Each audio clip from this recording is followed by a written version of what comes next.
Frères et sœurs dans le Christ, Shalom. Nous célébrons aujourd'hui le 26e dimanche du temps ordinaire de l'année A. Les textes liturgiques d'aujourd'hui nous invitent aux actions concrètes. Comme chrétiens, notre vie doit se distinguer des autres, c'est-à-dire nous devons agir. L'évangile d'aujourd'hui nous le montre clairement à travers la parabole de Jésus, la parabole de ses deux enfants. Le père envoie le premier, va travailler à ma vigne. Celui-ci accepte, mais il ne le fait pas. Tandis que le père demande au second, va travailler à ma vigne. Celui-ci répond d'obéir à son père, mais après un certain temps, il va devoir obéir ou accepter la demande de son père. Jésus nous donne cet exemple ou cette parabole pour comparer l'attitude de pharisiens, scribes, docteurs de la loi et des publicains ainsi que des prostituées. Alors Jésus clôture ce récit, cet évangile d'aujourd'hui, de ce dimanche, par cette remarque. Les prostituées et les publicains vont vous précéder dans le règne de Dieu, dans le royaume des cieux. Dans la première lecture, chers frères et sœurs, le prophète Ézéchiel nous dit, où il nous dévoile les secrets même du cœur de Dieu. Dieu ne veut pas la mort du pécheur. Dieu veut plutôt que le pécheur se convertisse. Dieu veut que le pécheur le regagne, rentre auprès de lui.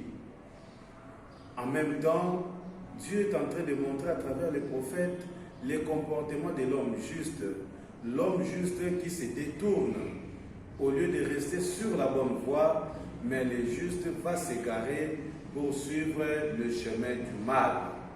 Cet exemple va de pair avec l'évangile pour dire que l'homme riche est comparable à cet enfant qui donne l'impression d'accepter ou d'obéir à la demande de son père, mais pour ne pas l'exécuter, pour ne pas le faire. Tandis que le méchant qui se convertit, qui revient au Seigneur, est comparable à cet enfant qui pourtant avait désobéi, mais il s'est ressaisi, il s'est rendu compte qu'il devrait être au service de son Père. Voilà, il va prendre la décision d'y aller.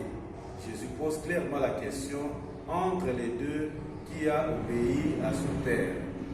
Cela peut se remarquer, chers frères et sœurs, dans notre comportement, dans notre attitude aujourd'hui. Comme il est dit dans un adage français, les grands parleurs ne sont pas les grands faiseurs. Dieu a besoin de nos actions, des actions concrètes. Voilà pourquoi Jésus dit même dans l'évangile de Saint Matthieu, au 7e chapitre, « Ce n'est pas ceux qui me disent « Seigneur, Seigneur » qui entreront dans le royaume des cieux, mais ceux qui font la volonté de mon Père. » Le chrétien doit se démarquer des autres par la façon de vivre au sein même de la communauté. Saint Paul, dans la deuxième lecture, nous montre justement l'attitude qui doit être entre nous dans une communauté. Considérer les autres comme étant supérieurs, c'est-à-dire avoir l'humilité. Et l'humilité précède la gloire. Notre humilité, c'est de répondre ou d'obéir à ce que Dieu nous demande de faire. Et en bon chrétien, nous devons ouvrir notre cœur largement pour recevoir les dons et les grâces de Dieu.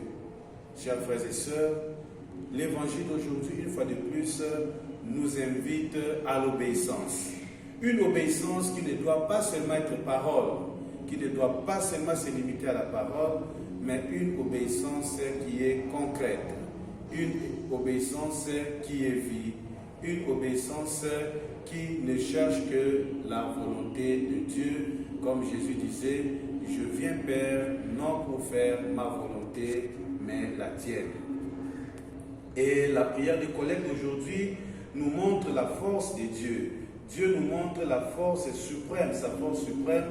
Lorsqu'il patiente, il pardonne et prend pitié. voilà les propres et la particularité de Dieu.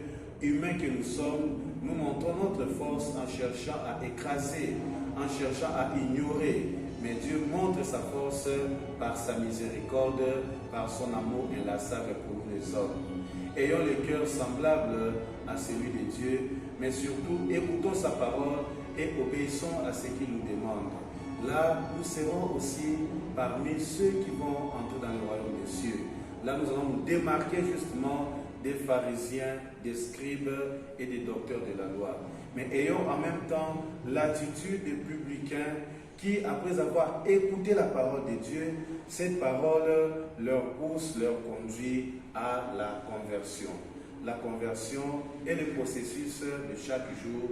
La conversion est notre voie, notre route qui nous conduit vers le Père.